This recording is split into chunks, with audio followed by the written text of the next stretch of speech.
Sa baryo ng San Pablo, isang tahimik na pamayanan na napapaligiran ng luntiang palayan, kakahuyan at mababang kabundukan, nakatira ang isang lalaking halos hindi napapansin ng karamihan, si Beding. Siya'y isang payat at kayumangging magsasaka, may matang laging tila may iniisip at mga kamay na puno ng kalyo dahil sa walang humpay na pagtatanim at pagbubungkal ng lupa. Mula pa pagkabata, sanay na si Beding sa hirap ng buhay. Maaga niyang naulila ang ama at ang kanyang ina na may pumanaw sa karamdaman noong siya'y 16 na taong gulang pa lamang. Simula noon, siya na lamang ang nagtaguyod sa sarili, umaasa sa maliit na lupang minana sa magulang, isang lupang mabato, madalas bahain at bihirang magbunga ng masaganang ani. Sa kabila ng kanyang sipag, palaging salat si Beding, habang ang ibang magsasaka sa baryo ay may malalawak na bukirin at maayos na kabahayan. Siya na may naninirahan sa isang kubong yari sa kawayan at pawid sa gilid ng kagubatan. Madalas ay kanin na may asin o nilagang kamote lamang ang kanyang pagkain. Ngunit ang higit na nagpapabigat sa kanyang puso ay hindi ang kahirapan, kundi ang pangmamaliit ng mga tao sa paligid niya. Beding, hanggang kailan ka ba magiging hampas lupa? Madalas na biro ni Mang Kulas, isang mayamang magsasaka, tuwing makakasalubong siya sa daan. Kahit anong sipag mo, wala ka ring mararating. Kasabay ng halakhakan ng iba pang kalalakihan sa baryo ang mga salitang iyon. Hindi na bago kay Beding ang ganitong pagtrato.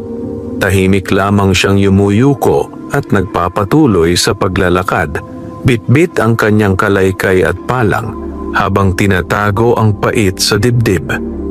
Sa palengke naman, kapag nagbebenta siya ng kaunting ani, ilang bungkos ng kangkong o ilang supot ng palay, madalas ay binabarat siya ng mga mamimili.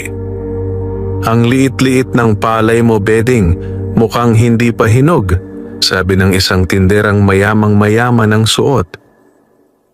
"Pasensya na po," mahina niyang tugon. "Iyan na lang po ang naani ko." Minsan, habang naglalakad siya pauwi mula sa palengke, nadaanan niya ang grupo ng kabataang naglalaro sa may daan. "Ayan na si Beding, ang magsasakang walang swerte," sigaw ng isa. "Baka may tikbalang na kumakain ng ani mo gabi-gabi," tawanan ng iba.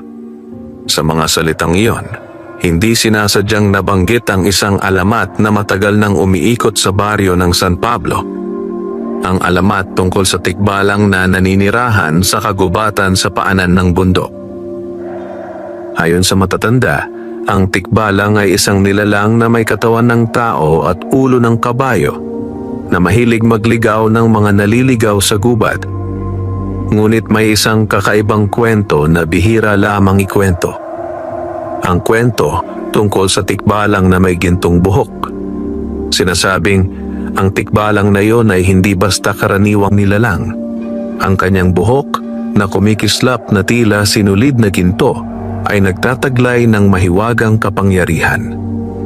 Sino mang makakuha kahit isang hibla nito ay maaaring magtamo ng swerte, kayamanan at proteksyon laban sa masasamang espiritu. Ngunit kapalit ng biyayang iyon ay isang matinding pagsubok. Hindi kailanman pinaniwalaan ni Beding ang mga ganitong alamat. Para sa kanya, ang mahalaga ay ang tunay na mundo, ang lupa, ang binhi at ang pawis na kanyang ibinubuhos araw-araw.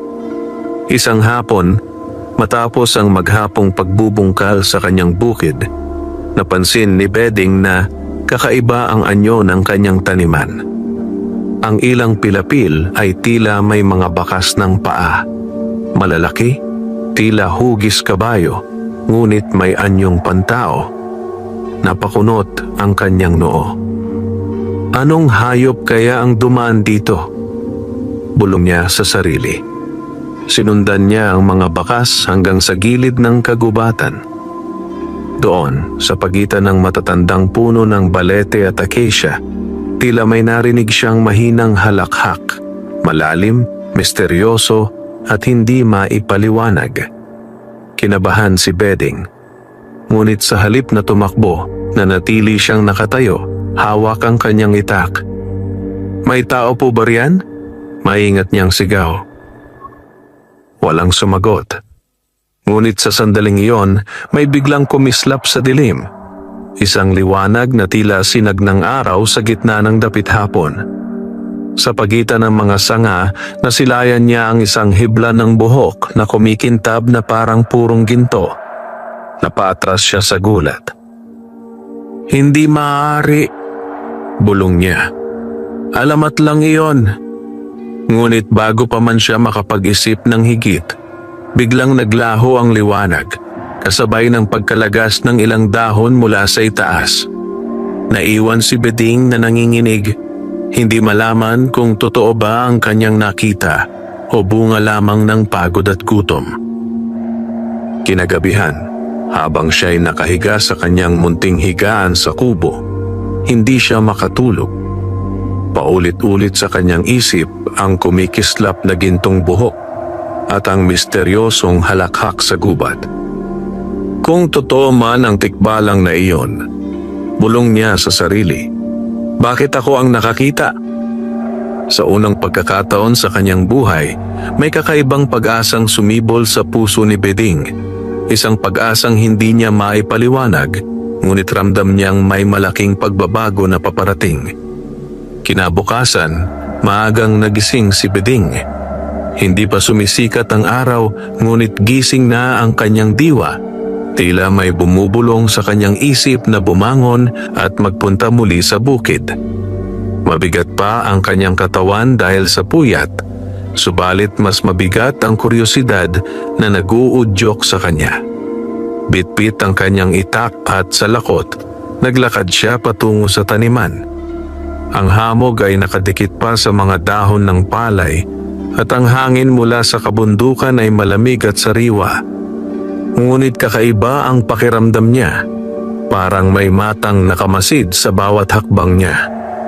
Pagdating niya sa bahaging malapit sa gubat, agad niyang nakita ang mga bakas ng paa na kanyang napansin kahapon. Mas malinaw na ngayon sa liwanag ng umaga.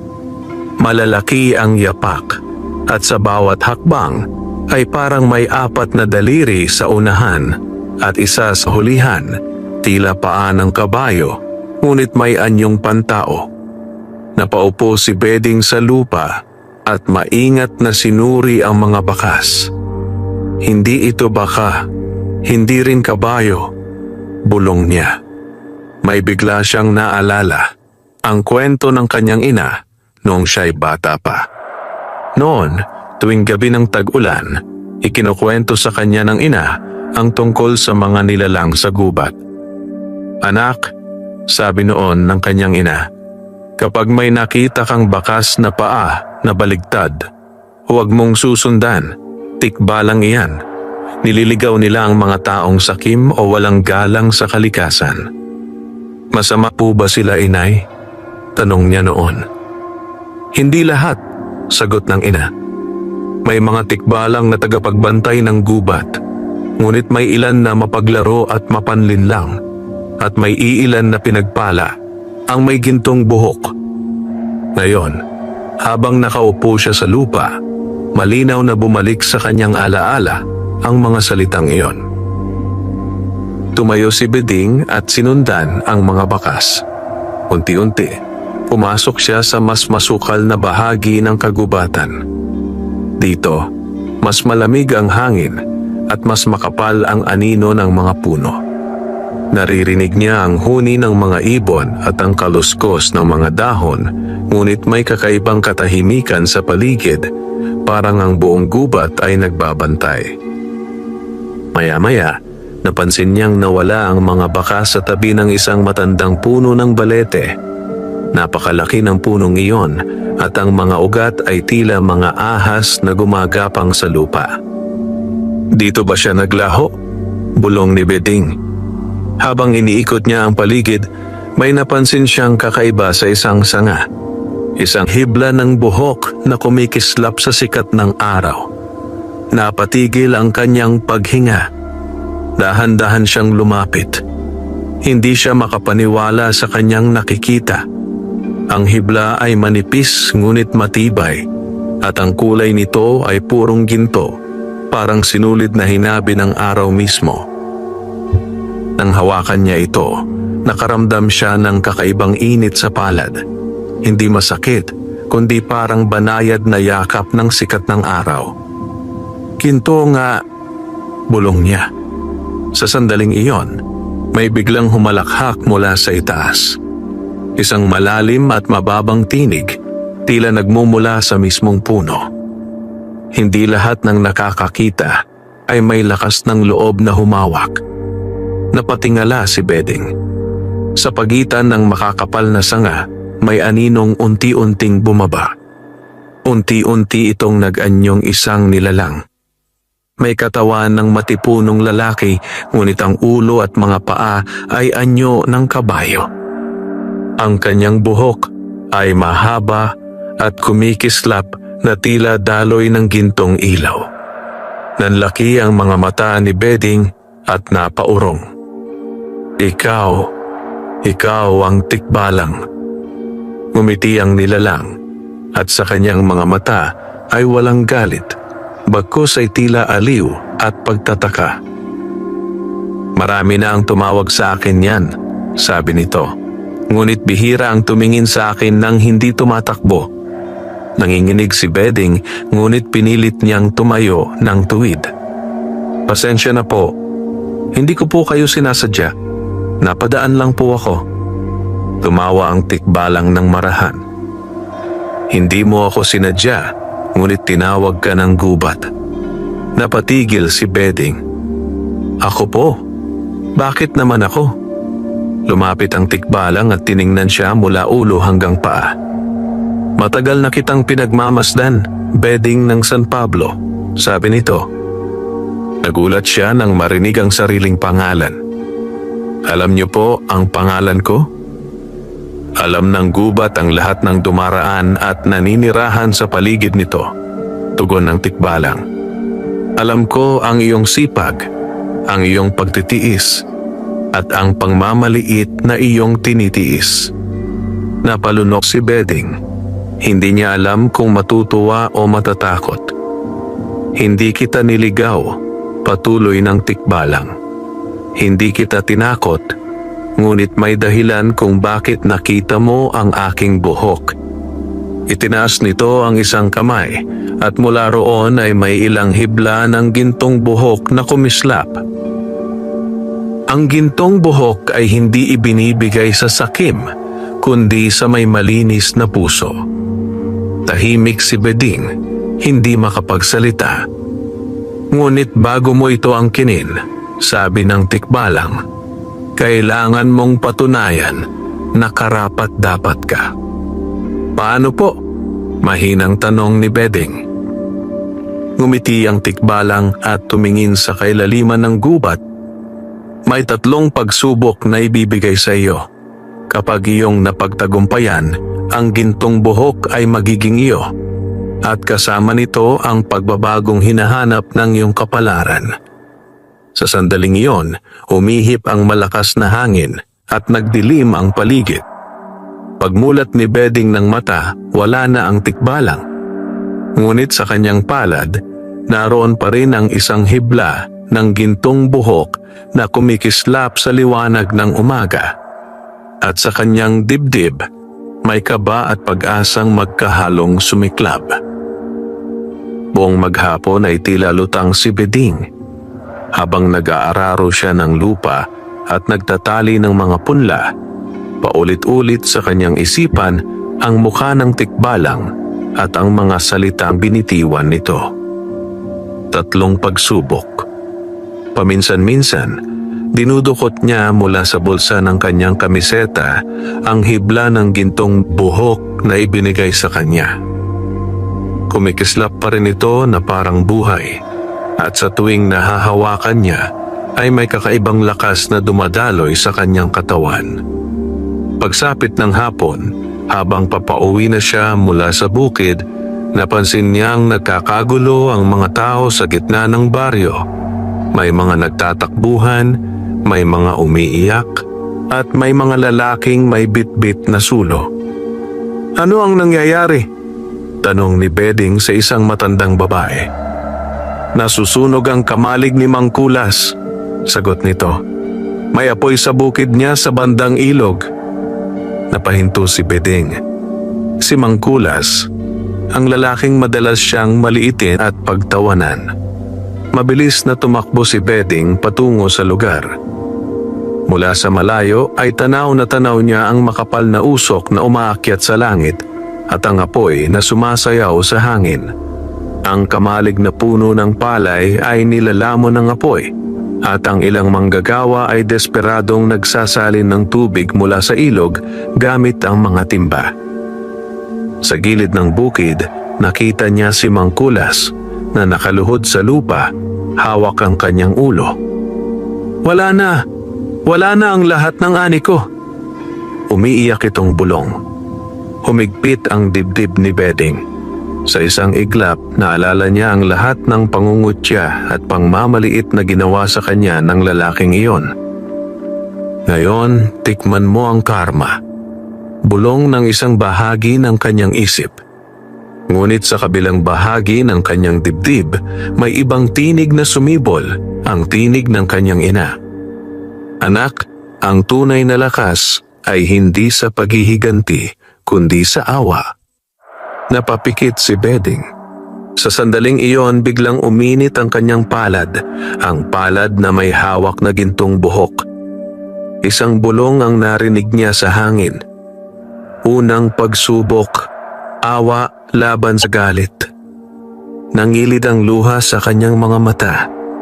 Mabilis siyang lumapit sa ilog at nagsimulang magsali ng tubig gamit ang sariling timba. Paulit-ulit siyang tumakbo, buhat ang mabibigat na sisidlan. Kahit napapaso ang kanyang mga kamay at nangingitim ang kanyang damit sa usok. "Beding? Ikaw ba yan?" Gulat na sigaw ni Mang Kulas nang makita siya. "Opo," sagot ni Beding habang patuloy sa pagsali ng tubig. "Tutulungan po namin kayong apulahin ang apoy.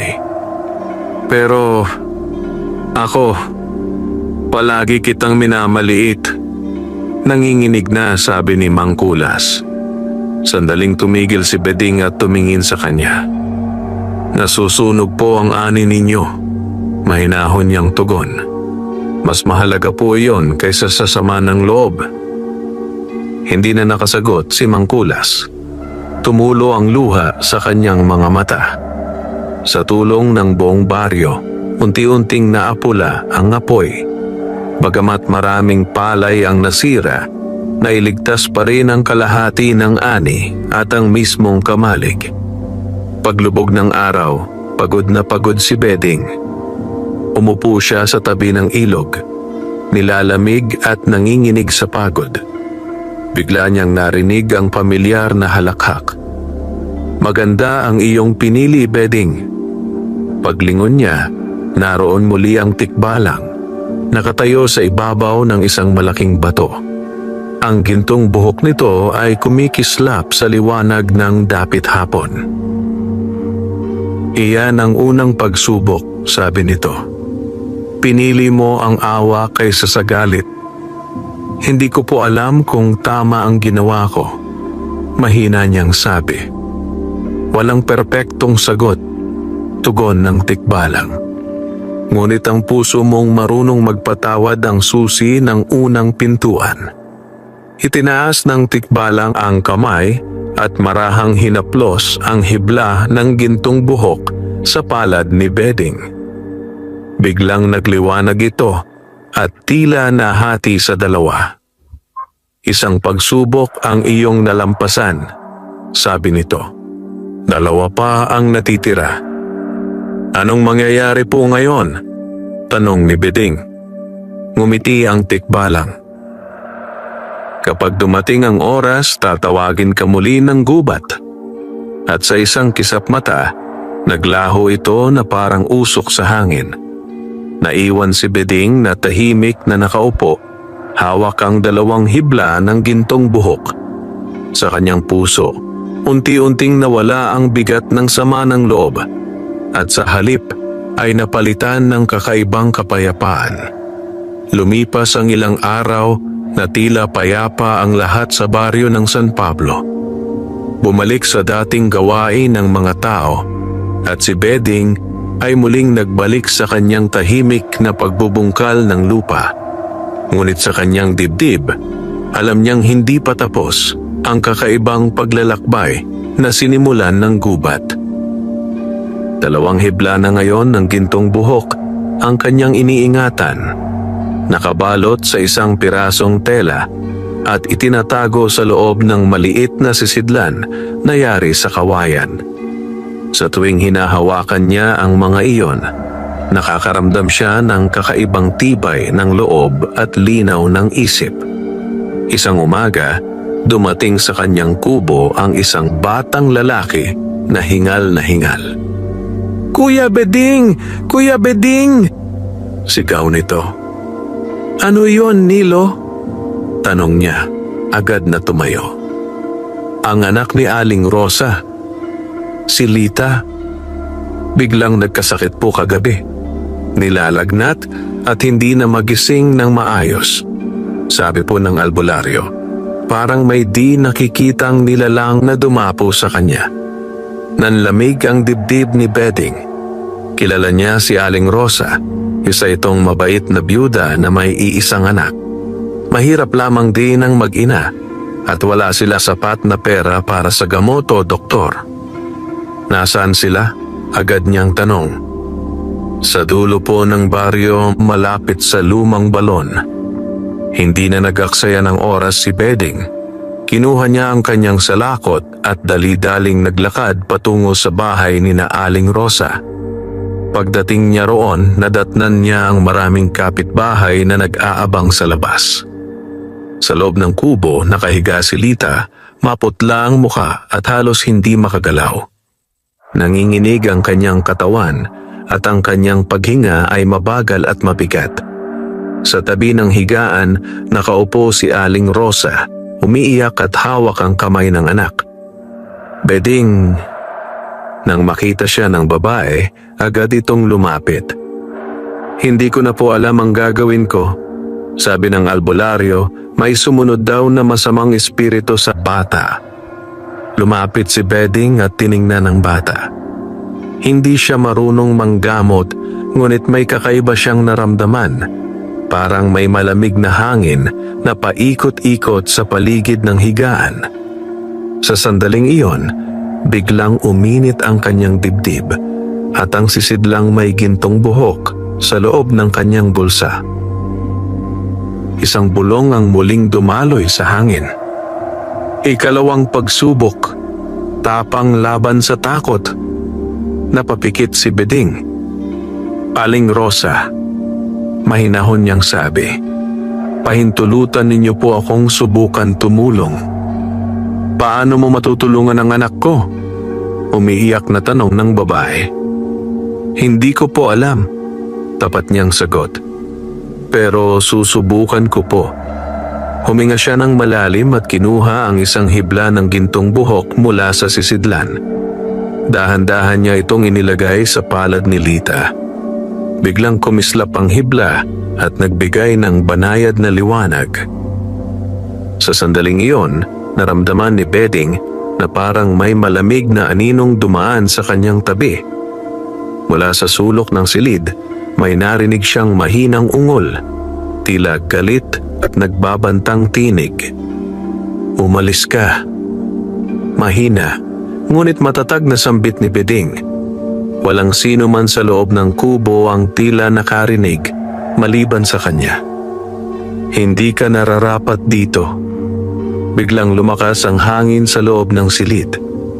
Umugoy ang mga kortina at ang lampara ay kumislap-kislap. Nangilid ang luha sa mata ni Aling Rosa. "Ano po ang nangyayari?" Manalangin po kayo, sagot ni Beding. At huwag kayong matakot. Ipinihit ni Beding ang kanyang palad sa dibdib ng bata at marahang idinikdik ang gintong hibla sa kanyang noo. Sa ngalan ng may kapal at ng mga tagapagbantay ng gubat, bulong niya, pinaalis kita. Isang matinis na hiyaw ang biglang umalingaw-ngaw sa kanyang pandinig, ngunit walang ibang nakarinig nito. Kasabay nito, may malamig na bugso ng hangin na lumabas sa bintana. Pagkaraan ng ilang sandali, tumahimik ang paligid. Unti-unting bumalik ang kulay sa mukha ni Lita. Huminga ito ng mas maayos at marahang iminulat ang mga mata. Inay, mahinang tawag nito. Napahagulgol si Aling Rosa at niyakap ang anak. Salamat. Salamat po, Beding. Napaatras si Beding, nanginginig ang mga kamay. Sa sandaling iyon, lumitaw sa likod ng kubo ang tikbalang. Nakatanaw sa kanya mula sa lilim ng puno. Hindi ka tumakbo, sabi nito ng marahan. Hindi ka natakot sa hindi mo nauunawaan. Lumapit ito at marahang hinaplos ang hibla ng gintong buhok na ginamit niya. Muli itong kumislap at nahati sa dalawa. Dalawang pagsubok ang iyong napagtagumpayan, sabi ng tikbalang. Isa na lamang ang natitira. Tahimik na napaupo si Beding sa bangko sa labas ng kubo. Sa kanyang dibdib, hindi na lamang pag-asa ang kanyang nadarama, kundi isang bagong anyo ng tapang na hindi niya kailanman inakala na mayroon siya. Mula nang gumaling si Lita, mabilis na kumalat sa buong baryo ang balita tungkol kay Beding. May mga nagsasabing may basbas daw siya, may ilan namang nagbubulong na baka siya ay natutong manggamot sa lihim. Ngunit sa kabila ng lahat nanatiling tahimik si Beding at nagpatuloy sa kanyang simpleng pamumuhay. Ngunit may isang taong hindi natuwa sa nangyari.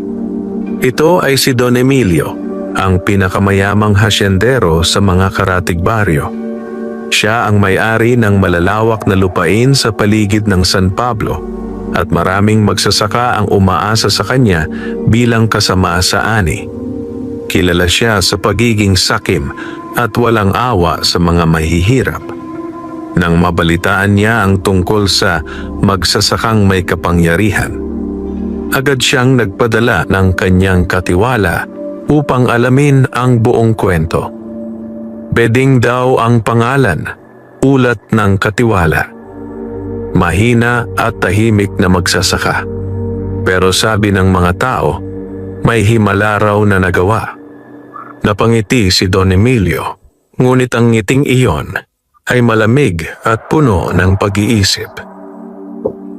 Kung may kapangyarihan ang lalaking iyon, bulong niya, dapat mapasakin iyon.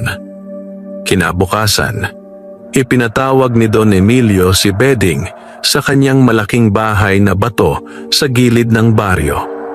Kinabahan man, hindi tumanggi si Beding. Pagdating niya roon, sinalubong siya ng marangyang tanawin, malalawak na hagdan, malalaking haligi at mga kasambahay na nakayuko sa bawat kilos. Pinaupo siya ni Don Emilio sa harap ng isang malaking mesa. Ikaw si Beding? Tanong nito. Opo po, magalang na sagot ni Beding. Narinig ko ang tungkol sa ginawa mo kay Lita, sabi ng hasyendero. Magaling, napakagaling. Ginawa ko lang po ang kaya ko, mahina niyang tugon. Ngumiti si Don Emilio. Gusto kitang bigyan ng pagkakataon, patuloy nito. Magtatrabaho sa akin. Bibigyan kita ng sariling lupa, malaking bahay at salapi.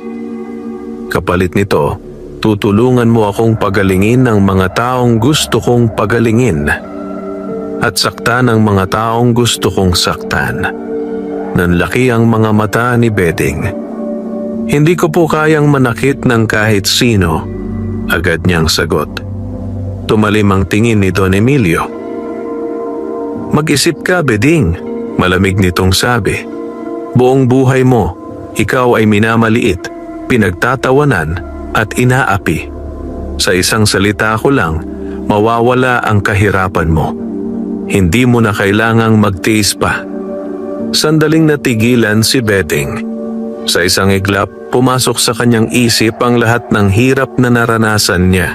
Ang gutom, ang panlalait, ang pag-iisa. Ngunit kasabay nito, naalala rin niya ang mukha ng kanyang ina, ang luha ni Mang Kulas, at ang pag-iyak ni Aling Rosa. Huminga siya ng malalim. "Pasensya na po, Don Emilio," mariin niyang sabi. "Mas pipiliin ko pong manatiling mahirap kaysa yumaman sa paggawa ng masama." Biglang tumayo si Don Emilio at malakas na ibinagsak ang kamao sa mesa. "Wala kang utang na loob," sigaw nito. "Alam mo ba kung gaano karaming tao ang mangangarap sa alok ko?" Tahimik na tumayo si Beding.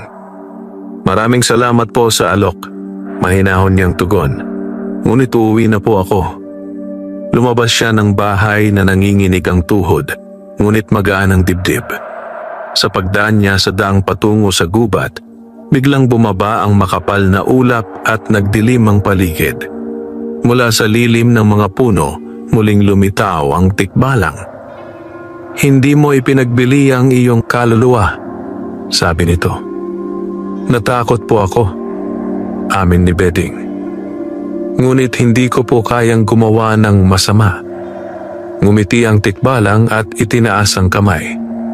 Ang 4 na hibla ng gintong buhok na hawak ni Beding ay sabay-sabay na kumislap at nagsanib, naging isang makapal at makinang na hibla. Ikatlo at huling pagsubok, wika nito, ay ang tukso ng kapangyarihan. Lumuhod ang tikbalang sa harap niya, isang bagay na hindi kailanman ginawa ng nilalang sa tao. "Beding ng San Pablo," malumanay nitong sabi, "ikaw ay karapat-dapat." At sa sandaling iyon, ang buong kagubatan ay tila nagliwanag. Tahimik ang gabi sa gilid ng kagubatan. Tanging huni ng kuliglig at mahinang ihip ng hangin ang maririnig. Nakatayo si Beding sa ilalim ng isang matandang puno ng balete. Kaharap ang tikbalang na ngayon ay nakayuko pa rin sa harap niya. Dahan-dahang tumayo ang nilalang at tinitigan siya ng may paggalang. "Sa loob ng maraming taon," wika ng tikbalang, "naghahanap ako ng taong may pusong dalisay. Marami ang nagnanais sa aking gintong buhok. Mga sakim, mga mandaraya, mga uhaw sa kapangyarihan. Ngunit ikaw lamang ang hindi humiling ng kahit ano." Tahimik na nakinig si Beding. "Ito ang gantimpala sa iyong kabutihan," patuloy ng tikbalang. Marahang inabot nito ang makapal na hibla ng gintong buhok na nagmula sa pagsasanib ng 4 na hibla. Nang hawakan ni Beding ang buhok, biglang kumalat ang mainit na liwanag sa buong katawan niya. Para siyang niyakap ng araw at ng lupa sa iisang sandali. Ang gintong buhok, paliwanag ng tikbalang, ay may 3 biyaya. Una, sabi nito habang itinataas ang isang daliri, ito'y magbibigay ng kasaganaan sa lupang iyong binubungkal. Kahit ang pinakamatabang lupa ay lalo pang magiging mabunga sa iyong mga kamay. Ikalawa, dagdag nito, bibigyan ka nito ng kakayahang magpagaling, hindi lamang ng katawan, kundi pati ng sugatang damdamin. At ikatlo, wika nito, ikaw ay poprotektahan laban sa masasamang espiritu at sa mga taong may masamang balak. Nanlaki ang mga mata ni Beding. Pero tandaan mo, mariing babala ng tikbalang, ang kapangyarihang ito ay mawawala sa sandaling gamitin mo ito para sa pansariling kasakiman. Tumango si Beding. Hinding-hindi ko po gagamitin sa masama. Taimtim niyang sagot. Ngumiti ang tikbalang at marahang inilagay ang gintong hibla sa loob ng maliit na sisidlan ni Beding. Ngayon, sabi nito, bumalik ka na sa iyong buhay. Darating ang araw na ikaw mismo ang magiging alamat. Sa isang iglap, naglaho ang tikbalang, at ang liwanag sa paligid ay unti-unting naglaho. Kinabukasan, maagang bumangon si Beding at nagtungo sa kanyang bukid. Sa unang pagkakataon, dinala niya ang sisidlan ng gintong buhok at marahang inilapit sa lupa. Sa sandaling iyon, tila gumalaw ang lupa at uminit ang hangin. Ang mga punlang palay na dati payat at maputla ay biglang tumuwid, lumuntian at lumakas ang mga tangkay. Sa loob lamang ng ilang sandali, ang buong bukirin ay nagmistulang dagat ng luntiang palay. Napaupo si Beding sa lupa, namamangha at nangingilid ang luha. Totoo nga, bulong niya. Lumipas ang mga linggo at dumating ang panahon ng anihan. Ang bukirin ni Beding ang naging pinakamabunga sa buong San Pablo. Ang mga uhay ng palay ay mabibigat at makintab at ang ani niya ay triple sa karaniwan. Nagulat ang buong baryo. Paano nangyari iyon? Tanong ng mga tao. Parang himala, sabi ng iba. Ngunit nanatiling tahimik si Beding. Hindi siya nagyabang at hindi rin nagbago ang kanyang ugali. Sa halip, tinulungan niya ang mga kapitbahay na salat sa ani, nagbigay ng bigas sa mga nagugutom, at nagbahagi ng binhi sa mga kapwa magsasaka. Dumating ang araw na ang dating kubo niya ay napalitan ng isang mas matibay na bahay na kahoy. Ngunit nanatili itong simple at bukas sa lahat ng nangangailangan. Isang hapon, muling nagkasakit ang isang matandang lalaki sa baryo. Nilapitan si Beding. Beding, tulungan mo po kami. Pakiusap ng pamilya. Tahimik siyang lumapit sa may sakit at marahang inilabas ang gintong hibla. Idinikit niya ito sa dibdib ng matanda at taimtim na nanalangin. Maya-maya, huminga ng malalim ang matanda at dahan-dahang iminulat ang mga mata. Buhay pa ako, bulong nito. Naghiyawan sa tuwa ang mga tao. Mula noon, unti-unting nagbago ang tingin ng baryo kay Beding. Ang dating minamaliit at kinukutya ay ngayoy iginagalang at minamahal. Ngunit sa kabila ng lahat ng biyaya, nanatiling simple ang kanyang puso. Sa gabi, madalas siyang umupo sa labas ng kanyang bahay at tumingin sa gubat. Maraming salamat, bulong niya sa hangin. At sa malayo kung minsan, may naririnig siyang mahinang halakhak. Tila isang paalala na ang kabutihan ay laging may gantimpala. Sa paglipas ng mga buwan, lalo pang yumabong ang pangalan ni Beding sa baryo ng San Pablo at sa mga karatigpok. Ang kanyang bukirin ay patuloy na nagbubunga ng saganang ani at ang kanyang mga dasal at haplos ay nagiging lunas sa maraming may karamdaman. Dumadayo ang mga tao mula sa iba't ibang lugar upang humingi ng tulong at payo. Ngunit habang dumarami ang humahanga at nagpapasalamat kay Beding, dumarami rin ang naiinggit. Pinakamabigat sa dibdib ni Don Emilio ang mga balitang ito. Sa bawat ani ni Beding na masagana, pakiramdam ni Don Emilio ay nababawasan ang kanyang kapangyarihan sa mga magsasaka. Marami sa kanyang mga kasama ang unti-unting lumilipat ng loob kay Beding. Humihingi ng payo, bumibili ng binhi at minsan ay humihiram ng tulong sa panggagamot. Isang gabi, ipinatawag ni Don Emilio ang kanyang mga tauhan sa isang lihim na pagpupulong. Hindi ko matitiis na ang isang hamak na magsasaka ay mas igagalang pa kaysa sa akin. Malamig niyang sabi. May sikreto ang lalaking yun at kailangan nating makuha yun. Paano po, Don Emilio? Tanong ng isa. Ngumiti ang hasyendero ng may tuso. May kilala akong mangkukulam sa bundok ng Gintarkan. siya ang tutulong sa atin. Samantala, sa payapang bahay ni Beding, abala siya sa pag-aayos ng mga sako ng palay na ipamamahagi sa mga mahihirap. Hindi niya alam na may unos na paparating. Isang gabi, habang siya'y natutulog, bigla siyang nanaginip. Nasa gitna siya ng kagubatan at sa harap niya ay ang tikbalang na may gintong buhok. Ngunit ngayon, malungkot ang mga mata nito. Beding, wika nito, mag-ingat ka. May mga pusong puno ng inggit na nagnanais sa gawin ang biyayang ibinigay sa iyo. Pagmulat niya, pawis na pawis siya. Kinabukasan, napansin niyang kakaiba ang paligid.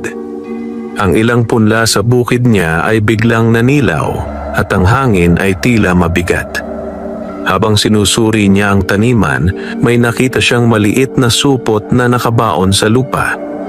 Nang hukayin niya iyon, may lumabas na itim na pulbos at munting rebulto na yari sa putik at buhok ng tao. Nanlamig ang kanyang dibdib. Barang bulong niya. Hindi pa man siya nakakaalis sa lugar, may biglang sumakit sa kanyang ulo at nahilo siya. Napaluhod siya sa lupa at halos mawalan ng malay. Mabuti na lamang at may isang batang nakakita sa kanya at tumawag ng tulong. Dinala siya sa kanyang bahay at doon siya inalagaan ng mga kapitbahay. Ngunit sa kabila ng pahinga, hindi pa rin nawawala ang panghihina ng kanyang katawan. Sa gabing iyon, habang siya ay nakahiga, biglang uminit ang sisidlan ng gintong buhok sa tabi ng kanyang higaan.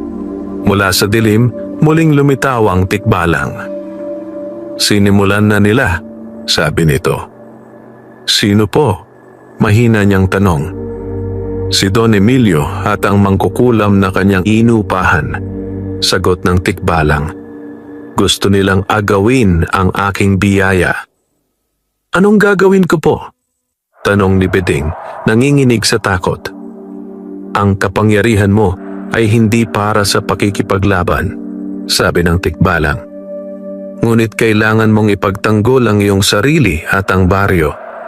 Itinaas ng tikbalang ang kamay at hinaplos ang noo ni Beding. Biglang nagliwanag ang kanyang paningin. Nakikita mo na ngayon ang bakas ng dilim, sabi nito. Sundin mo ang liwanag sa iyong puso. Pagkawala ng tikbalang, dahan-dahang bumuti ang pakiramdam ni Beding. Kinabukasan, kahit mahina pa, naglakad siya patungo sa bundok ng Gintarkan, kung saan sinasabing naninirahan ang mangkukulam. Hindi niya alam kung ano ang kanyang haharapin, ngunit alam niyang hindi na lamang ang kanyang sarili ang kanyang ipinagtatanggol, kundi ang buong baryo ng San Pablo. Mabagal ngunit matatag ang mga hakbang ni Beding paakyat sa bundok ng Gintarkan. Ang landas ay makitid at masukal, balot ng makakapal na ugat at tinik. Ang araw ay halos hindi tumatagos sa mga sanga ng punong kahoy at ang hangin ay may dalang malamig na simoy na tila may kasamang bulong. Sa bawat hakbang, dama niya ang bigat ng panganib. Ngunit mas mabigat sa kanyang dibdib ang pag-aalala, hindi lamang para sa sarili, kundi para sa buong baryo ng San Pablo. Kung hindi ko ito haharapin, bulong niya sa sarili, lalong lalakas ang dilim. Habang siya ay papalalim sa bundok, napansin niyang unti-unting nagbabago ang paligid. Ang mga damo ay naninilaw. Ang mga puno ay tila tuyo at may itim na marka sa mga katawan. Parang matagal nang sinipsip ng isang masamang puwersa ang buhay ng lugar. Maya-maya, may narinig siyang mahinang tawa. Hindi iyon halakhak ng tikbalang. Ito'y paos, mapanlibak at puno ng panunuya. Lumingalinga si Beding at nakita sa isang malaking bato ang isang matandang babae. Nakaitim ito mula ulo hanggang paa, mahaba at gusot ang buhok, at ang mga mata ay mapupula na parang baga. Maligayang pagdating, Beding ng San Pablo, paos na wika ng babae. Matagal na kitang hinihintay. Nanlamig ang kanyang batok. Ikaw po ang mangkukulam, maingat niyang sabi. Ngumisi ang babae. Ako si Maginda, sagot nito. At ikaw ang lalaking may gintong biyaya na gustong angkinin ng aking kliyente. Hindi ko po ninakaw ang kapangyarihan, mariin niyang tugon. Ibinigay po iyon dahil sa kabutihan. Tumawa si Maginda. Walang biyayang hindi maaaring agawin, sabi nito. Ang tanong lamang ay, hanggang saan ang kaya mong ipaglaban? Bigla nitong itinukod ang baston sa lupa. Sa isang iglap, gumalaw ang hangin at nagdilim ang paligid. Mula sa mga anino, lumitaw ang mga anyong itim, mga nilalang na tila usok na may hugis ng tao. Napaatras si Beding, nanginginig ang tuhod. Hindi ako mandirigma, bulong niya. Sa sandaling iyon, uminit ang kanyang dibdib. Ang sisidlan ng gintong buhok ay biglang nagliwanag. Mula sa liwanag, lumitaw ang anyo ng tikbalang. Matayog at nag-aalab ang gintong buhok. Sapat na, Maginda, mariing wika nito. Napalunok ang mangkukulam. Tagapagbantay ng gubat, pabulong nitong sabi. Hindi mo maaaring agawin ang biyayang hindi sa iyo, sabi ng tikbalang. At hindi mo maaaring saktan ang taong aking pinili. Ngumisi si Maginda at itinaas ang baston. Kung gayon, subukan mong pigilan ako. Sa isang malakas na sigaw, ibinagsak niya ang baston sa lupa. Umangat ang mga aninong nilalang at sabay-sabay sumugod kay Beding. Hindi na nag-isip si Beding. Isinara niya ang mga mata at mariing niyakap ang sisidlan sa kanyang dibdib. Panginoon at mga tagapagbantay ng gubat, tulungan ninyo ako, taimtim niyang dasal. Biglang sumiklab ang liwanag mula sa gintong buhok. Isang alon ng mainit na liwanag ang kumalat sa paligid, tinamaan ng mga anino na agad naglaho na parang usok na tinangay ng hangin. Napaatras si Maginda, napasigaw sa galit. Hindi pa tapos ito, sigaw niya. Ngunit lumapit ang tikbalang at mariing itinutok ang kanyang kamay sa mangkukulam. Umalis ka sa bundok na ito, wika nito, at huwag ka nang muling babalik. Sa isang malakas na ugong, bumukas ang lupa sa likod ni Maginda at nilamon ang kanyang mga anino. Sa isang kisap mata, naglaho rin ang mangkukulam, iniwan ang bundok sa katahimikan. Unti-unting bumalik ang liwanag at ang sigla ng paligid. Ang mga dahon ay muling luminaw ang kulay at ang hangin ay naging presko. Huminga ng malalim si Beding at napaluhod sa lupa, nanginginig sa pagod at kaba. Lumapit ang tikbalang at marahang inilagay ang kamay sa kanyang balikat. Hindi ka nagtagumpay dahil sa lakas, sabi nito, kundi dahil sa dalisay na puso. Maraming salamat po, mahina niyang tugon. Ngumiti ang tikbalang. Ngunit tandaan mo, dagdag nito, hindi pa tapos ang laban. May isang taong mas mapanganib pa sa mangkukulam. Si Don Emilio, bulong ni Beding. Tumango ang tikbalang. Handa ka na bang harapin ang huling pagsubok? Tahimik na tumango si Beding. Sa kanyang puso, alam niyang ang tunay na laban ay hindi sa mismong baryo ng San Pablo. Pagbalik ni Beding mula sa bundok ng Gintarkan, mabigat ang kanyang katawan, ngunit malinaw ang kanyang isipan. Ramdam niyang humina na ang masamang puwersang bumabalot sa baryo, subalit alam din niyang hindi pa tuluyang tapos ang panganib hanggat nananatili ang ugat nito, si Don Emilio. Sa unang araw ng kanyang pagbabalik, Napansin niyang kakaiba ang kilos ng mga tao. May mga nagbubulungan sa palengke. May mga lalaking tahimik na nag-uusap sa gilid ng daan. Ano po ang nangyayari? Tanong ni Beding sa isang matandang kakilala. Hindi mo pa ba alam? Sagot nito. Nagkasakit ng malubha si Don Emilio. Simula raw nang umuwi ka mula sa bundok, bigla siyang nilagnat at nananaginip ng masasamang bagay. Napahinto si Beding. Hindi siya natuwa sa balita. Sa halip, nakaramdam siya ng awa. Kinagabihan, habang siya'y nagdarasal sa labas ng kanyang bahay, muling lumitaw ang tikbalang. Ang dilim na kanyang tinawag ay bumalik sa kanya. Paliwanag nito. Ngunit hindi ito sapat na parusa.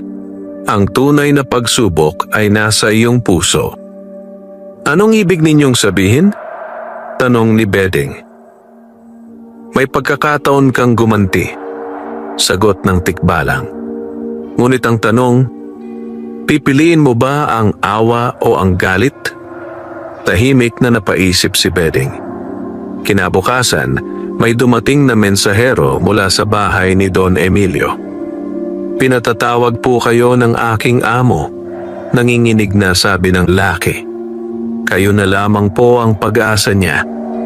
Maraming tao ang nagtipon sa labas ng malaking bahay na bato.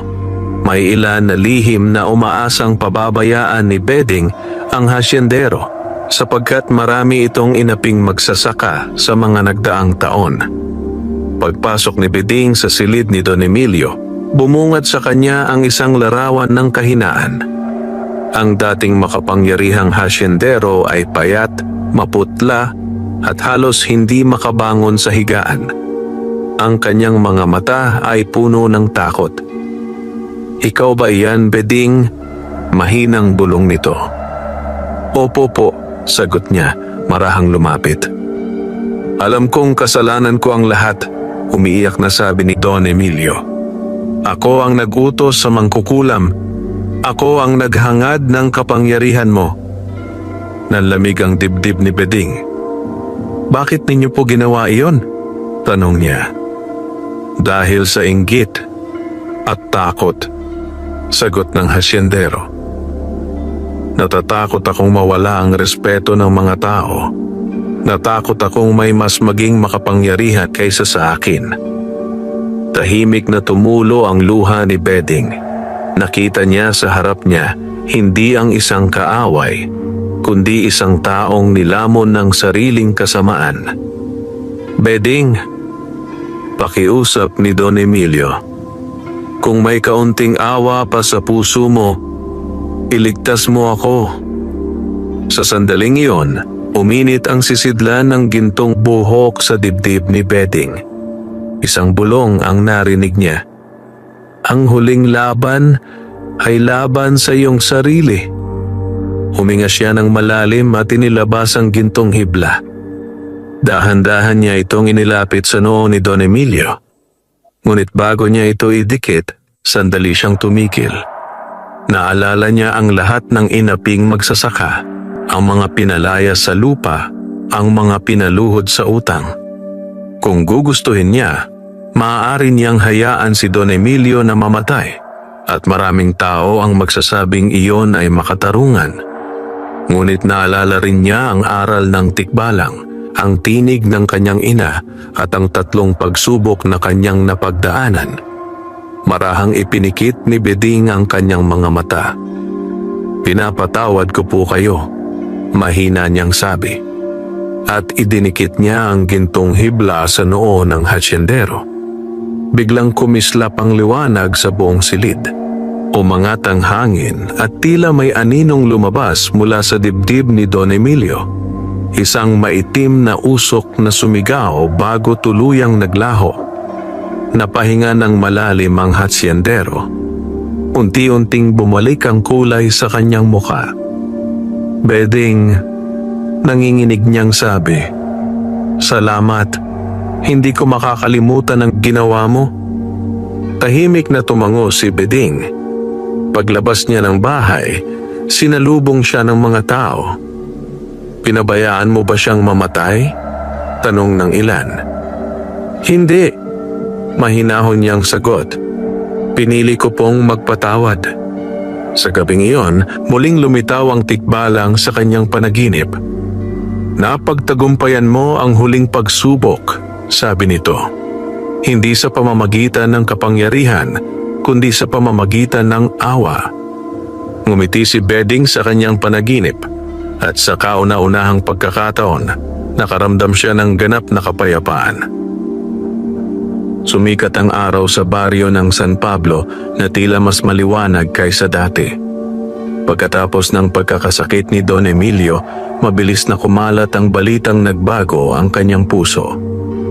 Ipinatawag niya ang mga magsasaka at sa unang pagkakataon sa buong buhay niya, humingi siya ng tawad sa harap ng marami. Marami akong kasalanan, nanginginig niyang sabi. Hinapi ko kayo, pinagkaitan ng lupa at pinahirapan. Mula ngayon, ibabalik ko ang mga lupang kinuha ko at babawasan ko ang mga utang ninyo. Napaiyak ang maraming tao. Ang ilan ay hindi makapaniwala, ang ilan na may lumuhod sa lupa sa sobrang tuwa. Tahimik lamang na nakatayo sa gilid si Beding, nakatingin sa malayo. Hindi nagtagal, tuluyang ipinamigay ni Don Emilio ang malaking bahagi ng kanyang lupa sa mga magsasakang matagal niyang inalipin. Ang iba'y ginawa niyang katuwang sa ani, hindi na alipin sa utang. Unti-unting nagbago ang mukha ng San Pablo. Ang mga dating dukhang bukirin ay naging masigla at luntian. Ang mga batang dati payat at sakitin ay naging malulusog at masayahin. Ang mga pamilyang dating nag-aaway dahil sa lupa at utang ay nagkaayos at nagbalik loob sa isa't isa. Sa gitna ng lahat ng pagbabagong ito, nanatiling payak ang buhay ni Beding. Hindi siya nagtayo ng malaking bahay. Hindi siya nag-impok ng labis na yaman.